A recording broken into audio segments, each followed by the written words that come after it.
Welcome back to Phoenix English classes. Today we are going to continue with the same story that we were reading. The title of this chapter is Indigo. It is an excerpt from the biography of Mahatma Gandhi, which is written by Louis Fischer. Up to now, we saw how Gandhiji became aware of the problems of the sharecroppers, the peasants who were suffering under the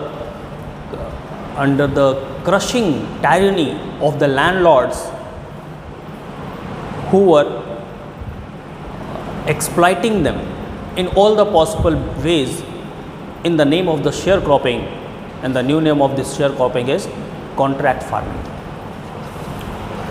Gandhiji went with Rajkumar Shukla. First he reached Patna.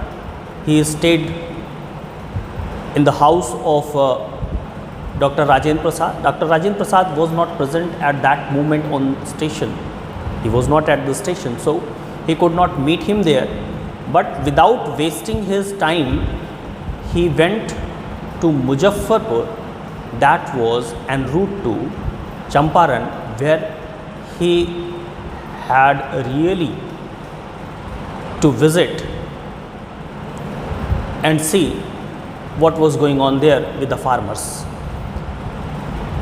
In Muzaffarpur, he was received by J.B. Kriplani, another great name in the history of Indian freedom fighting struggle. And there he stayed at Mr. Malkani's house for 2 days, and in those 2 days, he met with the barristers, with the lawyers, collected the information, the pros and cons of the cases that were going on as a conflict between the farmers, between the peasants, the contract farmers, the sharecroppers and the landlords who were holding at that time great estates and were exploiting greatly to the poor peasants. There he came to know that those peasants, those sharecroppers were not being exploited only by the landlords but by the barristers who claim to help them in the courts of law. They were also exploiting him by receiving fat money, handsome amount from those hard hands. Up to now we have completed it. Now we will proceed on. Please open your book at chapter 5 and start from where I am reading. Follow the lines and try to understand the story ahead. This is not only story, this is our history. This is a landmark in the history of India, because there is going to be something that is unique in India, and it is going to happen for the first time in India. It will be required in India as long as India survives and Indians want to survive. He began by trying to get the facts. First, he visited the secretary of the British Landlords Association. The secretary told him that they could give no information to an outsider. Gandhiji answered he was no outsider. After taking all the information from the barristers, from the lawyers and the peasants, Gandhiji decided that he should understand, he should have a good understanding of the other side also. If you are going to fight for justice, it's not so easy. You don't have to favor one and leave the other. You have to know both the parts and parcel of both the sides, and with a view to have a complete gist of the whole affair, to decide whether landlords were actually doing something or it was only the providence who were playing with the farmers, with the peasants, as they have been playing since the peasants are recognized in this world. The landlords are not the only enemies, the only foes of the peasants. The nature itself, the providence itself work against them, and they have to suffer a lot on account of whether nature, circumstances, I will not say luck, bad luck or ill luck, that we can put aside in this matter. And he began by trying to get the facts. Now he was up to collect facts, and for that he visited the secretary of the British Landlords Association. See, this is remarkable. The peasants have no association. They are the weaker side and they do not have any kind of association. But the stronger side has an association who takes care of the affairs, the benefits of the landlords. They have a complete body, the association of the landlords, which takes care of their benefit, their side. Gandhiji went to them to understand their part. The secretary plainly denied to impart any information to Gandhiji, and he said the argument was also very ridiculous, and it was not only ridiculous but it was a bit strange also. In my opinion, it was totally strange.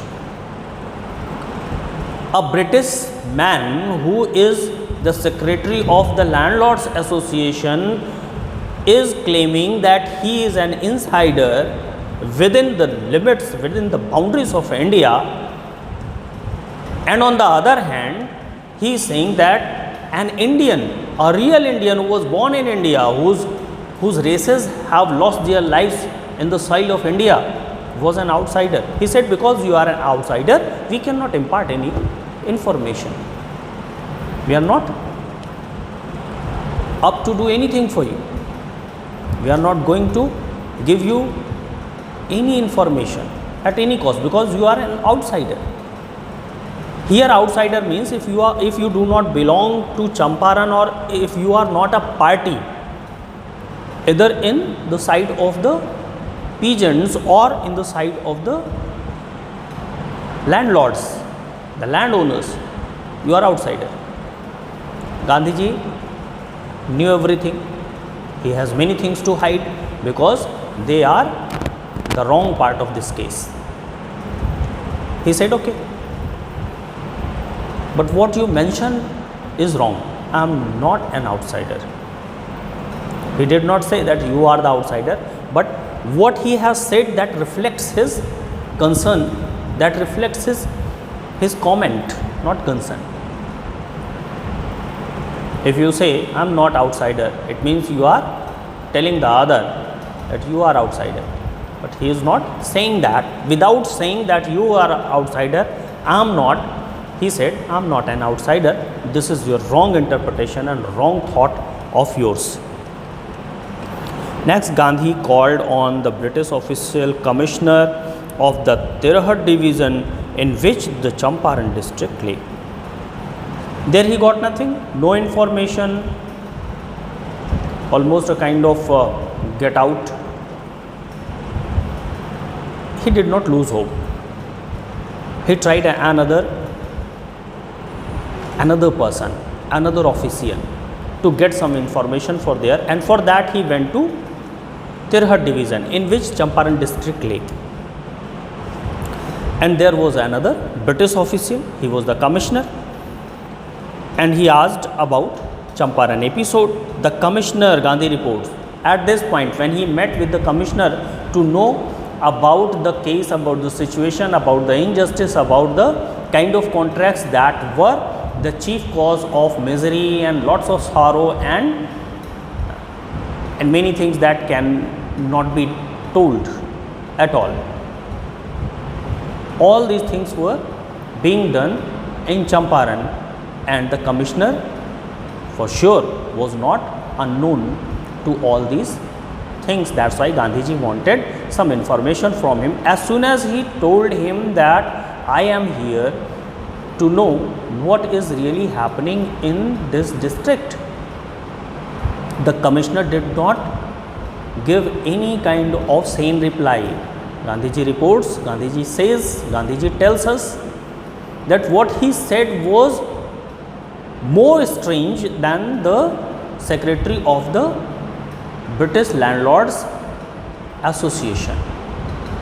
It seemed to Gandhiji that the commissioner was speaking in the same manner, rather more rigid manner as the secretary of the British Landlords Council had said. As soon as he came to know that he is in favor of the peasants and he wants to know what is going on in the district, he plainly said, the commissioner proceeded to bully me and advised me forthwith to leave Tirhat. He did not make any reply. He did not give any answer to his question. Rather, he wanted to throw him out. He said that it will be better for you, Mr. Gandhi, to leave Tirhat division as soon as you can, otherwise you are at stake.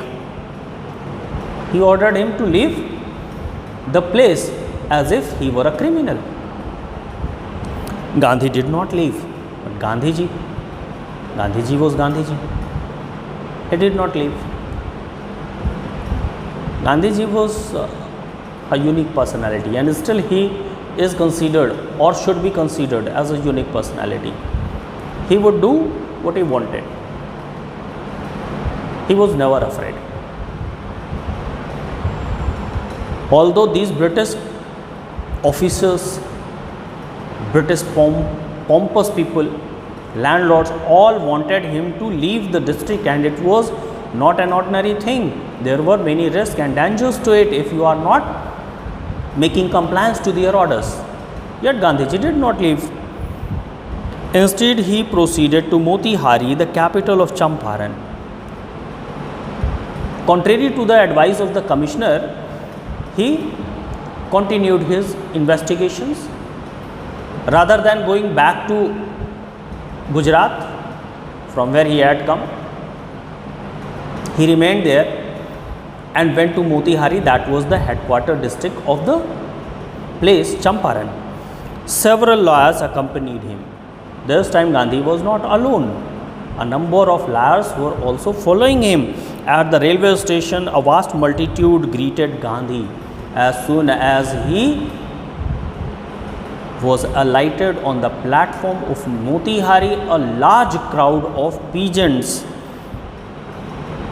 multitude means crowd, a large group of crowd, that was of the common people, of the peasants, gathered around him, and he was greeted by them. He was welcomed by them. He went to a house and, using it as headquarters, continued his investigations.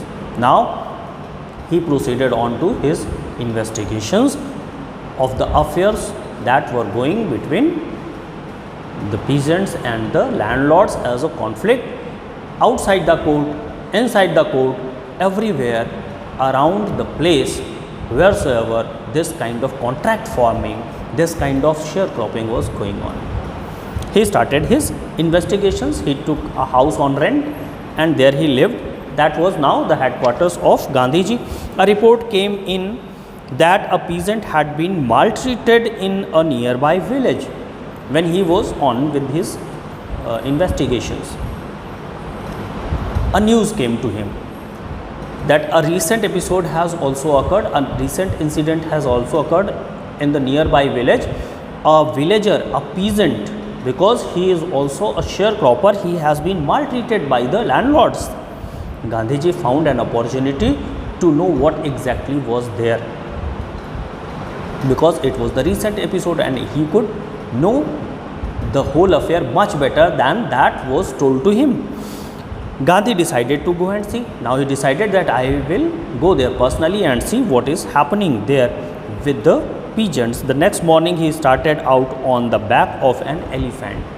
On the very next morning, he did not make any delay, because the village was not well connected with the roads. He sat on the back of an elephant and marched towards that village where a peasant was maltreated by the authorities. He had not proceeded far when the police superintendent's messenger overtook him and ordered him to return to town in his carriage. But he could not go so far, let alone reaching the village. He could not go so far. When a messenger of the magistrate had come, he overtook his elephant and stopped him and said that it is an order that you have to leave this elephant and sit in my carriage. You have to go back to your house, your headquarters in Motihari. Gandhiji complied because Gandhiji was also a barrister. He was also a man of law. He did not want to set a bad example. He complied. He made a compliance because it was the order of the district magistrate, superintendent. It was the order of the superintendent of police. You call this post SP. He did not make any obstacle and he complied with it. The messenger drove Gandhiji home, where he served him with an official notice to quit Champaran immediately. That messenger of the superintendent of police took him in his carriage and dropped him back on the house where he lived at that time, the house that was being used by Gandhiji as the headquarters, and there he served him with a notice and said, this is the notice from the superintendent of police and he has ordered you to leave Champaran at once. You are being expelled from Champaran at once. Gandhi signed a receipt for the notice and wrote on it that he would disobey the order. Gandhiji did not deny receiving that notice also. He received the notice and on the acknowledgement he wrote, I am not going to obey your orders. Your order has been received, but it is not going to be complianced. I am not going to leave Champaran for your orders. I am simply disobeying your orders. That was the kind of insult which cannot be swallowed up by any of the authorities, leave alone what was there in the British India, even in nowadays, in modern India, in free India, in so-called progressive and developed India.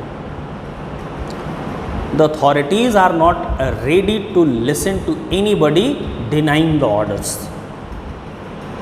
How can an SP listen to this? He said, I am disobeying your order. In consequence, if you act like this, if you speak against authorities, if you disobey the orders of the authorities, the consequences will never be good. The same happened with Gandhiji. In consequence, as a result of his disobeying the orders, Gandhi received a summons to appear in the court the next day. Another summons had come, another notice. This time, this notice is called as summons because summons is a legal notice that is sent from the side of the court of law, ordering someone to appear in the court personally. That is called summons. He received a summons. As a result of it, on the very next day, he had a personal appearance in the court of law. That was the consequence. All night Gandhi remained awake. That night was full of thoughts. It was a sleepless night for Gandhiji, because what he had to do was only during the night, because as soon as the day would break, he knew it very well, the police will come and will arrest me if I do not reach the place, that was the court of law. I do not say court of justice. All night Gandhiji remained awake. He telegraphed Rajendra Prasad to come from Bihar with influential friends.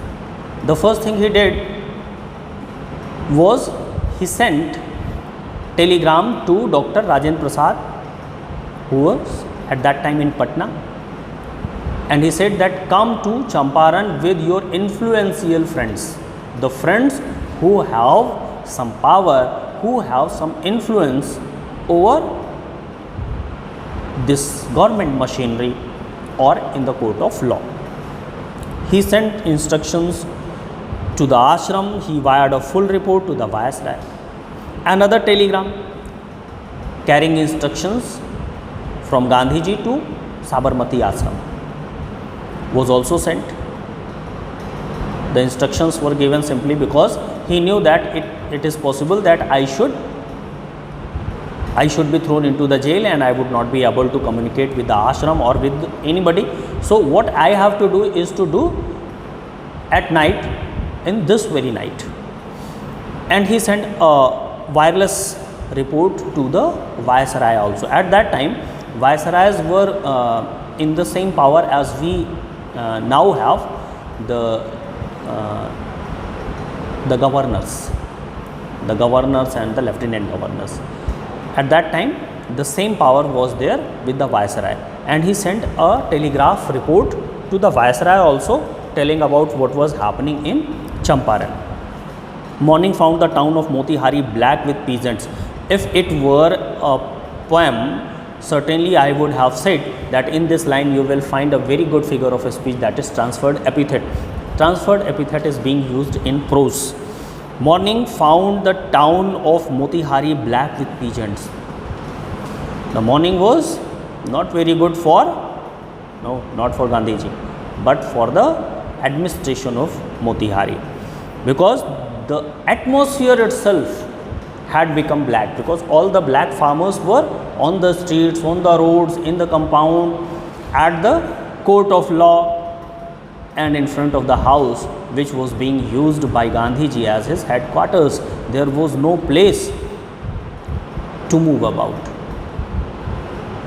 This congregation was spontaneous, and it was to protest against the arrest of Gandhiji, because the peasants had also come to know that there was something going wrong with Gandhiji, because he is siding with us and we cannot let him go in the hands of the police or administration in this way, because he is our champion. We are not going to let our leader go in the hands of these callous people. They were determined to do it. They did not know Gandhi's record in South Africa, although these farmers did not know anything about his past record that was in Africa. For Africa, you can read the biography and autobiography of Gandhiji, in which he had explained what kind of a movement was raised there in Africa at the time when Gandhiji was living there in Phoenix. Gandhiji's ashram in South Africa was called the Phoenix. They had merely heard that Mahatma, who wanted to help them, was in trouble with the authorities. These peasants did not know anything about the past record of Gandhiji. They did not know anything what he had done in Africa at the time of his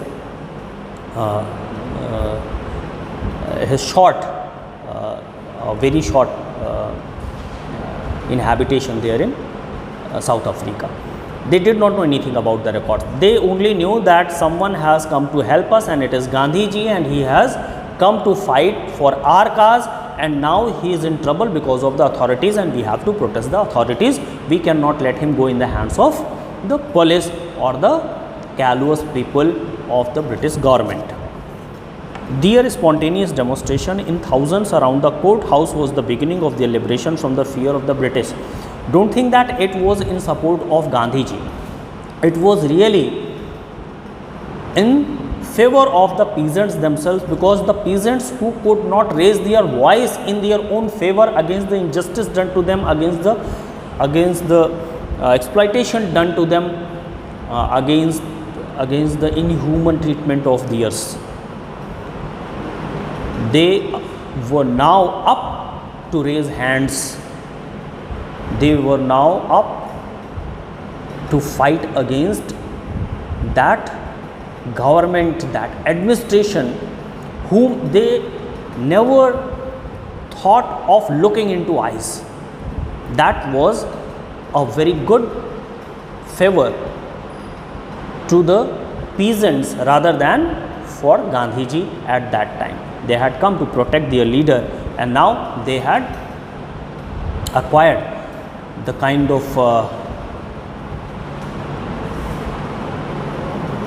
faith in them, trust in them, confidence in them. If they can fight for their leader, they can fight for themselves also. Unknowingly, the surge of such kind of protest, retaliation and self-confidence was emerging inside the peasants, and that was good for the peasants and was bad for the landlords and the government machinery. This was the beginning of liberation of those peasants from the tyranny, from the fear of the Britishers. If you are free from the fear that you have against anybody, you are free from anything. You have read the same thing in Deep Water. There was a fear of water, and it could spoil the whole life of a man. In the same manner, if you are in the fear of administration, if you are in the fear of the landlords, you cannot live a peaceful and a life of self-respect. First, you have to get rid of the fear. The fear is the only thing that is to be feared. I think you can answer it in the comment box. Who said this? The only thing in the world to be afraid of is fear itself. Who said it? Please write in the comment. The government was baffled on this kind of an spontaneous show, spontaneous collection of masses that baffled the whole machinery, the whole administration in Motihari. They were in a fix, what to do, what not to do in front of such a crowd. We are only a handful of police and other forces, and we cannot face such a great mass. The prosecutor requested the judge to postpone the trial. See what happened? As soon as the peasants were up to fight against the injustice that was about to be done against their leader, the situation was overturned. The tables were turned. The public prosecutor who wanted the trial to be on and Gandhi to be sent to the jail was now requesting the judge to postpone the trial. Apparently, the authorities wished to consult their superiors, and this was the time, the situation of law and order. It was obvious that the juniors could do nothing, and they had to tackle with the situation that was made. The only thing they could do was to talk to the higher authorities, what to do, what not to do. They were at a loss. They could not think what will be done from the side of the peasants if we try to accomplish our task, that was to arrest Gandhi or to take Gandhi to the court of law, and it was their duty. The whole situation was full of confusion for the authorities, and the surge of protest, the surge of self-confidence and retaliation was there among the peasants of Motihari, of Champaran. Here we will stop today. For the next part of this chapter, we will continue in the next video. Till then, keep reading. If you have any doubt, please write in the comment box. If you still have any doubt and you have my personal WhatsApp number, please contact me on my personal WhatsApp number. My students can comment here in the comment box as well as in the WhatsApp group also. Keep studying, be attentive, don't miss the class, and be safe at home. Goodbye.